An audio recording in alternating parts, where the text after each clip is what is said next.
Okay, everybody, so this is my review of Season 4, Episode 3 of The Handmaid's Tale, The Crossing. This is written by showrunner Bruce Miller and directed by Elisabeth Moss, which is really, really exciting to see what she's got in that field. So usually in my reviews, I break it down by different plot lines, but this story was really mostly the main plot, and this episode kind of follows a straight line, so we're just going to go scene by scene here. Now, what I love about the world of TV today, and having all these social media reactions, and having fan bases heard and Reddit, I love that now shows can see what fans are saying more now, and what they really want, and make some adjustments, still staying to their creative standards and keeping their foot down, but adding stuff and trying out what the fans kind of are clamoring for and getting rewards and them actually doing it. And to me, this episode was, in a way, a love letter to diehard fans of The Handmaid's Tale since Season 1.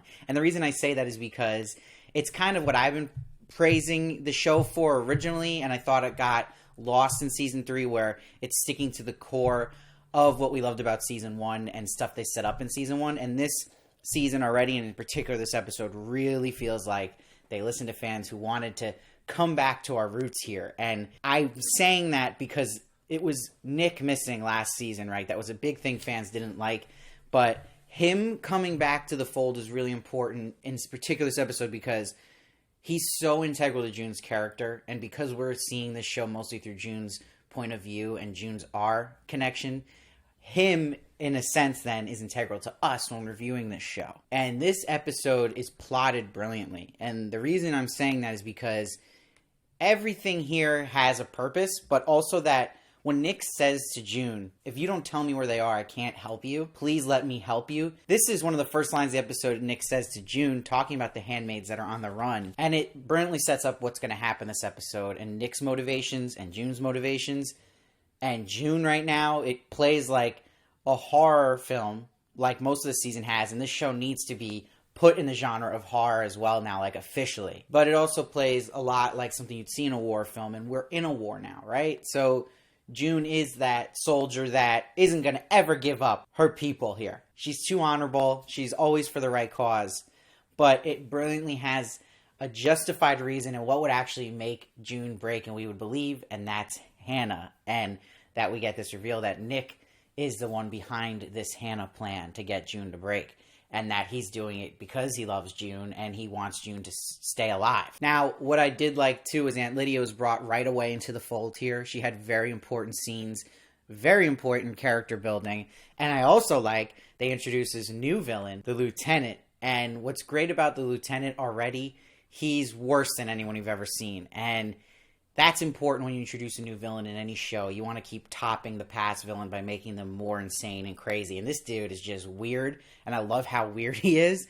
But the way he's just so casual about it, and he just does some awful things in this episode to the point of waterboarding June. And ironically does it with a rag with a cross on it. Just religious hypocrites, of course. And Lydia, even in that moment, was so important because she was even just sewing there, but that was getting to her. And I love how they always show little moments of humanity that Aunt Lydia in herself suppresses. Because you're seeing in this episode, June, how far can she go to her breaking point, but you're also seeing Lydia on the other side of that, and how much Lydia can just watch and stand by. Bruce Miller is a master at writing. He always comes through in the show. Reason why he's the showrunner.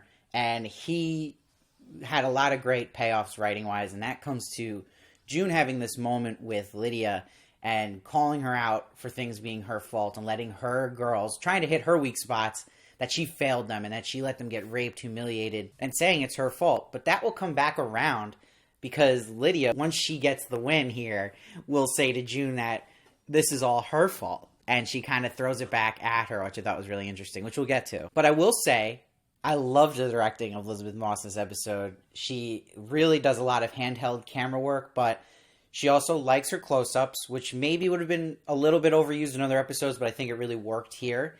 And she definitely is a director in believing in intimacy and keeping you in the moment and getting point of views of characters in the scenes, putting you there.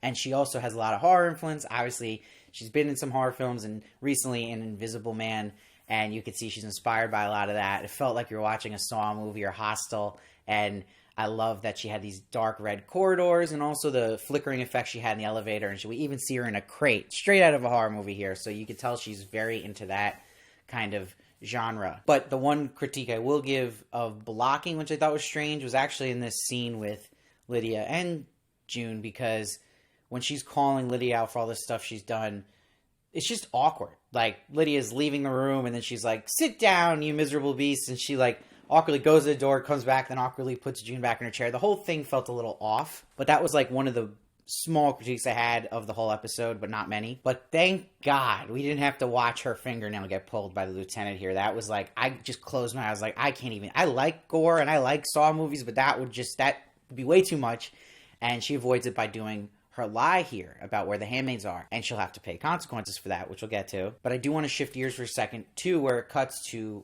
Moira and Luke's story, and Luke's really breaking down here, which I like. Like, they're really putting forward momentum now in the candidate players here, and it's much needed because they've been stalled in previous seasons. And I feel like they're setting Luke up to have, like, a meltdown, but maybe in a good way that he needs to have, that he needs to do something here instead of just sitting down. You see he's frustrated.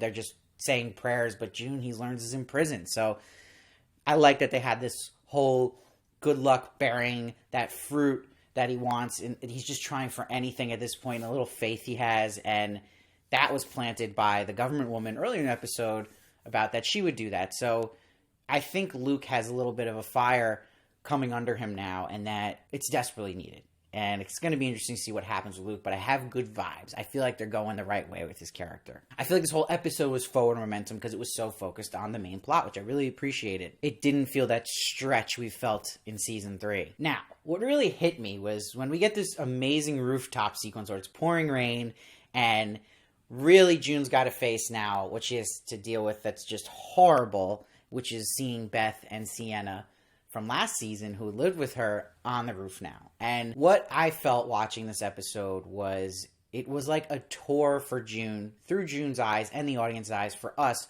all the characters that affected June significantly. That goes to Lawrence, Lydia, Nick, and then seeing the effect of her losing majority of her girls here. This was an episode that really just shakes things up, and we hit some conflict, some consequences, and this is stuff that's, like the title, The Crossing. It's a crossing for June's character. It's a crossing over for the show.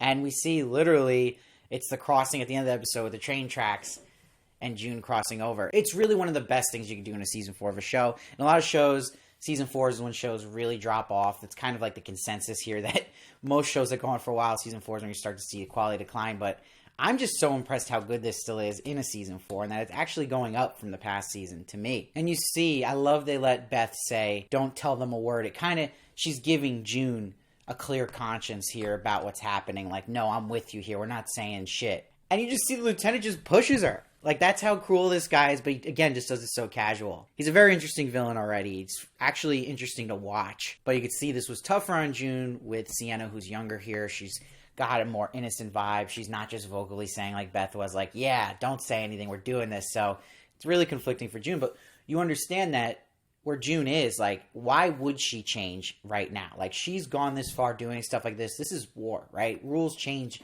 There's going to be sacrifices. June understands this. And I'm glad they didn't have her just, like, chicken out here. Again, we needed, if our June, who we know is stubborn, like they say, and will do anything for the just cause, is going to break, it has to be something believable. And that was so important here, and they nailed that, again, with Hannah. Now, one of my favorite scenes in this episode was actually with Nick and Lawrence. It's a perfect scene that you should do in any writing of television or film, because every line counts here. It's to the point, and it gets what it needs to get done, and it justifies the season thread, but also serves the plot of the episode. Because we're seeing this newer Nick now. He's a commander. He's got power, so it's always interesting to see him as a commander, like what he can do to protect himself from getting in trouble, but the power he has to use to help June, and what he's willing to put on the line. And I love that, like, Lawrence is kind of sitting back, you know? He's happy, he's just in his old house, but Nick's like, no, like, you owe me, man. Like, I got you to stay alive here. You know, we're not done. And I like that he's pushing Lawrence and making him face, like, no, you're not just letting June go here. Like, because Lawrence has this line, like, she's done so much good things, she's fulfilled her purpose, but it's time for us to move on. And Nick's like, nah, like, I can't. And Nick still loves June. And it's interesting because it's got to be a hard choice even for Nick and how June's going to eventually in the day react to this, because he is the catalyst that put Hannah there. It was his idea, and he knew that was the only way June was going to actually say where the handmaids were. But at the same time, he's doing it because he knows the only way stubborn June's going to stay alive. He wants her to stay alive. So he's saving her, but is it against her cause? We'll see how that all kind of settles into June as we go on through the season. I just want to give props to, this is just a scene with June and Lawrence.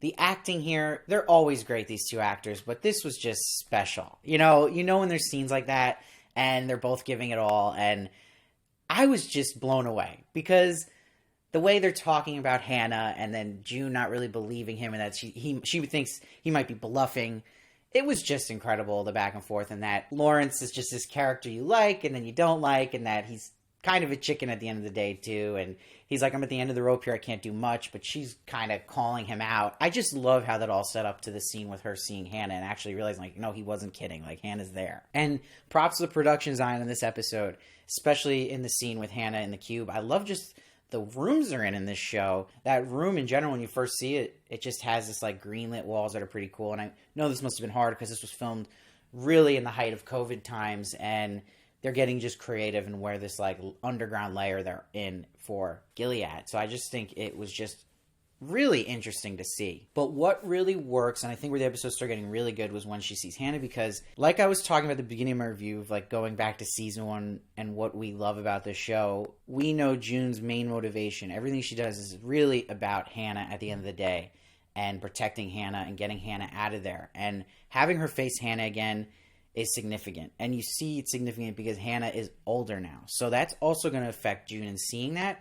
But like her line says later on, she's also seeing she's afraid of June and not afraid of the people she should be. So it's haunting, it's heartbreaking, and it was really effectively done in that Elisabeth Moss's directing let it sit there and let it sit her looking at Hannah for just the right amount of time to make you feel that. And it's her one weak spot, and she gives up the location. And guys, June's not gonna let Hannah get hurt here. She's not Thanos. There's your nerdy Marvel reference, because then she'd be unlikable, because no one would do that. Yeah, she doesn't want to give up these handmaids at any cost, but come on, she's not going to let someone just hurt her kid. And I loved this scene where Lydia now has a pep in her step. She comes to June, and June's the complete opposite. She's completely broken here. And I love how Elisabeth Moss just acts this scene, says these lines. Again, great writing. She's just like, Lydia, I am ready. I'm ready for this all to be over. Kill me. And Lydia's like, not one handmaid can be spared. She's now down for this idea she said she was originally hesitant about, which is this breeding colony where they would work all day and then they basically do the ceremonies. It's just a horrible idea, and that's the last thing June wants to hear. Now, I think a complaint I'm predicting a lot of fans are going to have with this scene in this moment is that you got to go, there is no way they would keep June alive after they got the info they needed from her, right? She's the biggest threat to Gilead. She's already proven how much she's capable of. She got all these kids on a plane. And it was what I was saying, too, how I wasn't buying how they'd keep Lawrence alive in episode 1. And, of course, here it's pretty unbelievable that they keep June alive. She's more of a liability. I know handmaids are very precious to them and valuable because of the fertility crisis in Gilead's eyes, but come on, anyone would know that it's more risky to even keep June alive. But I don't see it as what people are going to say as it's plot armor for June, which they always say. But I always say that plot armor I will excuse for the main characters of shows, because that is how a show is going to operate. That's TV. That's something I'm always willing to suspend disbelief, because there's going to be plot armor for every single show you've watched of every single main character you've seen. And that's movies too. That's just essential, because then it's just not going to happen. The story won't go on. You can't just have, okay, June's going to get put on the wall, then what? Then the show's over. So I get it. There's this, you can only write so many ways to make it as realistic as possible, but, I don't hold that against the show. It's 4 seasons, people. They can't make their number one goal that every time, June survives another day, it has to perfectly be realistic. It just doesn't happen really in anything. And I think people understand. For that, I say plot armor, I understand. Other characters, no. And that's where I'm going to say a complaint, because I do think they actually wrote Lydia too harsh here to make you hate her so much that you're like, I don't really buy necessarily June wouldn't kill her in that moment after everything Lydia just said to her. and saying the all your fault thing back to her, I was like, okay, so then June at the end of the episode, I would fully expect her to kill Lydia in that moment, that there wasn't any redeeming qualities for her at that point. So I think they might have actually pushed her too hard here, Lydia, to make us really not buy maybe that June wouldn't kill her. So that I will critique. So like I said, giving a moment here that's a crowd pleaser is having Nick and June reunite on the bridge here, and him saying I love you to her and she loves her, and that he says sorry for what he had to do. But I do think there's a part of June, obviously, that gets it and gets what Nick did. And she says a line, you know, she was scared of me, talking about Hannah. She wasn't scared of them, which I thought was great. And you see when they kiss, I like this moment. You know, some people might see this as cheesy, but Elisabeth Moss directing decides to do that 360-degree turn around them, and that happy music comes in. But I think you need this in such a bleak show and a bleak episode in general. It's a little moment of hope and happiness, and just kind of to get in her head why June would go from being completely suicidal to actually getting a little hope again with Nick. But I do wonder, so the guards that brought Nick in, I could get that they wouldn't be suspicious of Nick and June kissing, because those are probably, knowing Nick has power, two people he really trusts and kind of know that Nick is something else up his sleeve. However, I'm confused by the truck that saw on the other end June and Nick and came to pick up June. Is that the same car that Lydia and all them are in? And why wouldn't that guardian be more alerted and weary about them kissing? So that I thought was a little confusing and off. Okay, so now we get to the big moment where we're in the Lydia mobile with all of the handmaids, right? We get to the crossing, title of the episode, which is train tracks here, and the guardian's got to pee. Now, in my screeners I get, they're very early and they're like very fresh cuts, so I see a lot of the markers actors got to hit. You know, you'll see some green screen stuff, and we don't have final music or final sound quality, so I can't judge a lot of those things. But I don't know what's in the final cut when I'm recording this, but what was in my screener was Radiohead, which is my favorite band, and they play the song Street Spirit Fade Out, which I thought was completely perfect for the sequence. I hope it was in the final cut here, and they got the rights to it, because it was perfect for this whole scene. And this scene was a mastercraft in editing, cutting between the close-ups and point of views Elisabeth Moss chose to do of the handmaids here and Lydia, and it was perfectly decision to have them running in slow-mo away from the car. I thought this was such a freeing moment for these handmaids, a rebellious winning moment with this Radiohead blasting. Again, why is there plot armor for Ann Dowd here? It's Ann Dowd. I don't think they want to cut loose that actress, so that's going to happen too. But again, maybe they just wrote her too harsh an earlier scene, because I don't really buy June wouldn't kill her there. Yes, I know June's seen some humanity of Aunt Lydia, but at that point, I don't know, man. I think it was long gone. But this, again, sequence was just crazy. And them running straight for the train tracks, and then this guardian shooting them, hearing the gunshots in the back, losing handmaids. And then, unfortunately, we get the death of Alma and Brianna, and we just have June and Janine left.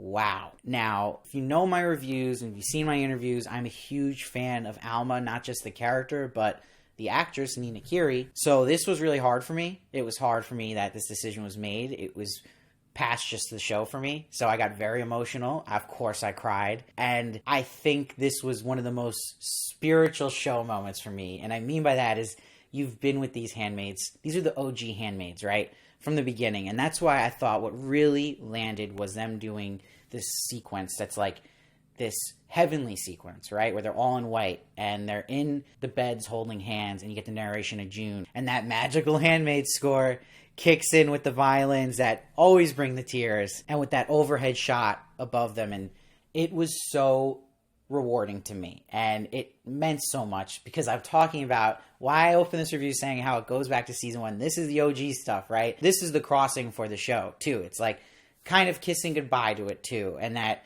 we got that connection. Now we're going to see where all those connections from season 1 lead June now, and they got her through, and it's so sad, but it works so well. And seeing, you know, again, Alma pass was really tough for me.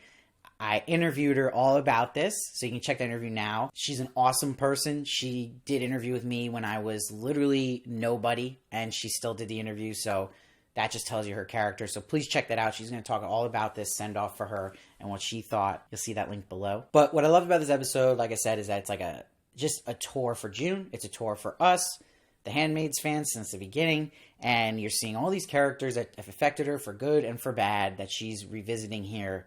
and it's pushing the plot forward. It ends on something forward now with Janine and her on the run, and that she got some sort of connection and idea of what's going on with Nick now, and an idea of what's going on with Hannah, and that seems like we're moving Luke along here. So I think that's all good. Without the little nitpicks I had here with the blocking, again, with making me kind of not really buy June not killing Lydia there, that's only going to bring it down a little bit, but I think it was a masterful debut for directing for Elisabeth Moss.